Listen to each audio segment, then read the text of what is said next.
Radio Rahim, 4, 5, 3, 2, 1. I was telling them out there about you and Joe Rogan.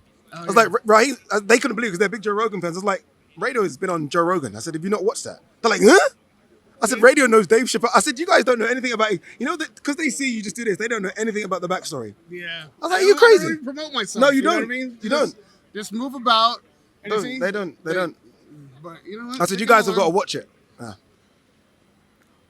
There are few people in this business who have only one name, and you know exactly who you're talking about. This man sitting next to me, whose time I never waste because he's so busy. Radio Rahim with Adi. This is an honor because it's our first time. I said the same thing. I was like, wait 1 second. Have I ever done anything with you like this? And I'm like, we haven't. Dare. Oh, stop I it. wouldn't dare. Stop. I had to Stop. wait until there was so much on the card and so many things to discuss that it was an undeniable need for your wisdom. Imagine if we did this on Tuesday. Right. It would be redundant. It would all be like thrown away. It'd be useless. I would be embarrassed. I would be like, I wasted Adi's time. Yeah, I would have been upset. Exactly. I'd have been upset.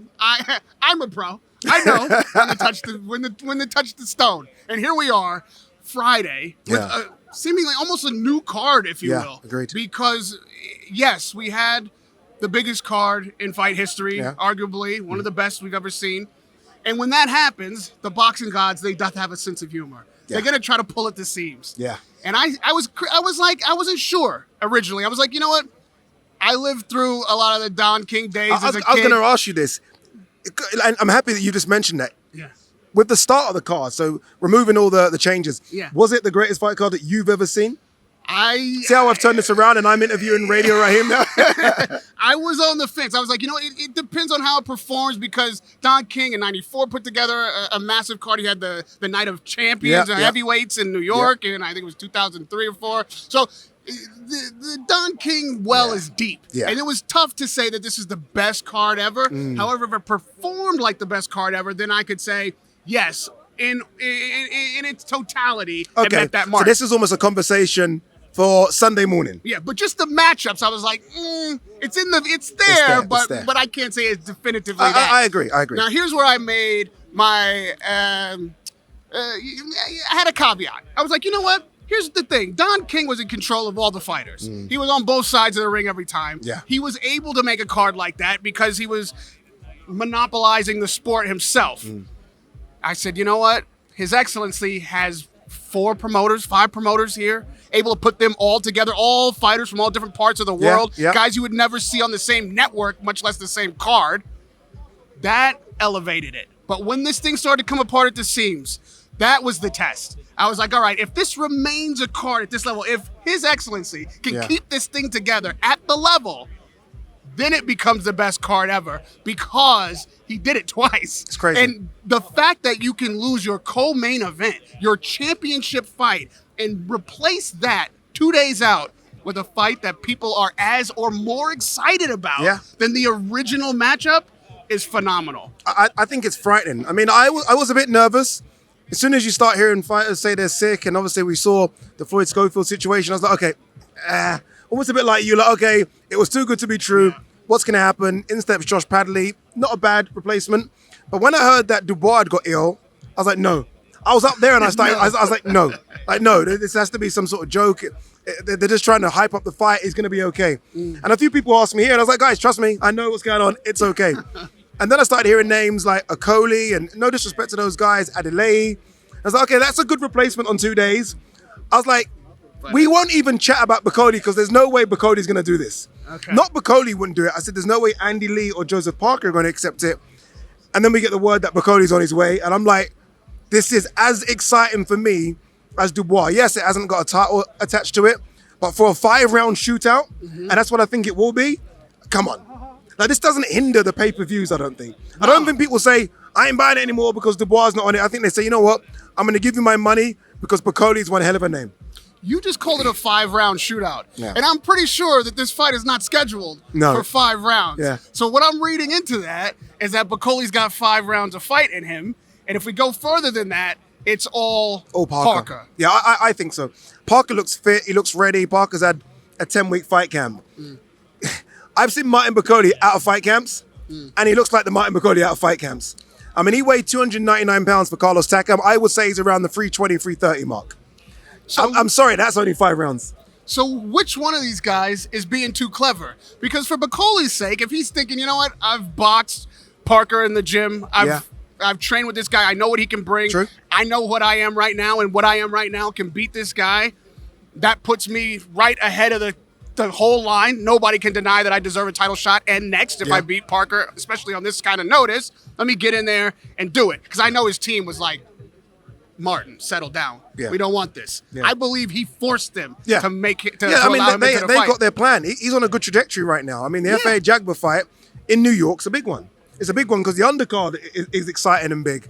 So they're doing that. I mean, this can derail you a little bit, especially if the fight goes really bad. But we know the money on offer right now for some of these fights, and it's almost a purse you can't turn down. But if you're his team, if you're his promoter, his trainer, his manager, are you telling him, go ahead and take it, knowing the condition he's in, knowing he's only got 5 rounds in him? Yeah.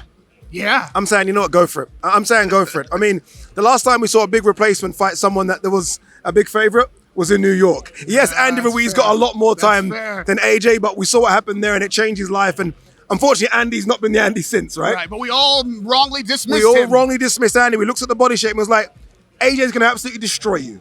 AJ's been in camp for nearly 4 months. No chance. Bakole, we know, is a boogeyman. I mean, you know Bakole as well as I do. That guy doesn't use speed. He doesn't use movement. He just walks you down. And I think even with 320 pounds, he can walk Parker down and he can potentially stop Parker. For Parker's sake, he had a heavyweight title shot that he could wait. Now, granted, you know, he's a voluntary, so there's no guarantees once the fight comes off the card. But you got a straight line to the title. Right there. And you could say either no to anybody that you could consider even a 5-round threat and just do the business, get a real good knockout and be like, you owe me Dubois. Agreed. And they come to you with Bakole, who even if it's only 5 rounds, those are some dangerous 5 rounds. That is 15 minutes of hell. It's hell.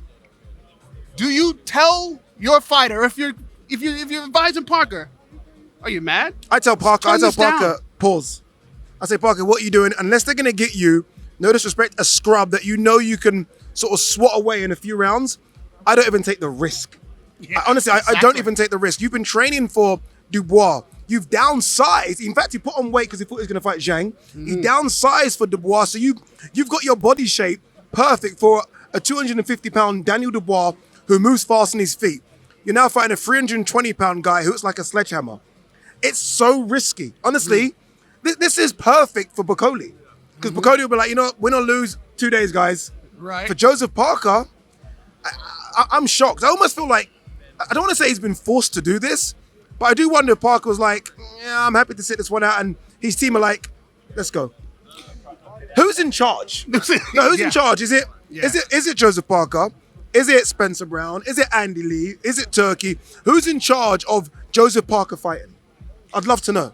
I think Joseph Parker could have turned it down. You can't force a man to do anything. Same for Bakole. But I think His Excellency has to be in charge because the only ones who really benefit from this are the fans and Riyadh Season. And Riyadh Season wants to deliver the best fights for the fans and keep this card at the level. This is the only fight that keeps it at the level, unless Joshua was about to walk on that stage and sit down yesterday. Yeah, I think he still wants it, His Excellency, as the greatest fight card ever. That's it. And if Dubois doesn't fight on the fight card, so if Parker doesn't fight, it's no longer that. We can try and say it is, but it's no longer that. The fact you have Bakole on it, with Parker, it's still now the greatest fight card ever. There's a man sitting.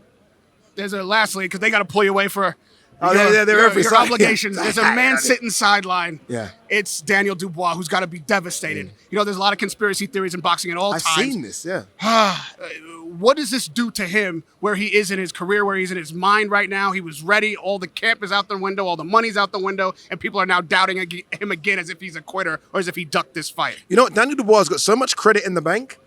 There'll be idiots and foolish to doubt him. I mean, this is a guy now that Jarrell Miller, underdog, outweighed by 100 pounds.